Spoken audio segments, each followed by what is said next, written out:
वज़ीर-ए-आज़म शहबाज शरीफ आज एक रोज़ा दौरे पर कोयटा पहुंचेंगे, जहां वो बलूचिस्तान में अमन अमान की सूरत हाल पर नेशनल एक्शन प्लान की एपेक्स कमेटी के इजलास की सदारत करेंगे।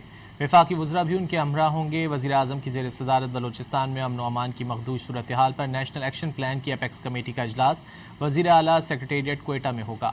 अहम फैसले किए जाने का इम्कान है। वज़ीर-ए-आज़म शहबाज शरीफ आज एक रोज़ा दौरे पर कोयटा पहुंचेंगे, जहां वो बलूचिस्तान में अमन अमान की सूरत हाल पर नेशनल एक्शन प्लान की एपेक्स कमेटी के इजलास की सदारत करेंगे। वफाकी वज़रा भी उनके हमरा होंगे। वज़ीर-ए-आज़म की ज़ेर सदारत बलूचिस्तान में अमन अमान की मखदूश सूरत हाल पर नेशनल एक्शन प्लान की एपेक्स कमेटी का इजलास वज़ीर आला सेक्रेटेरिएट कोयटा में होगा। अहम फैसले किए जाने का इम्कान है।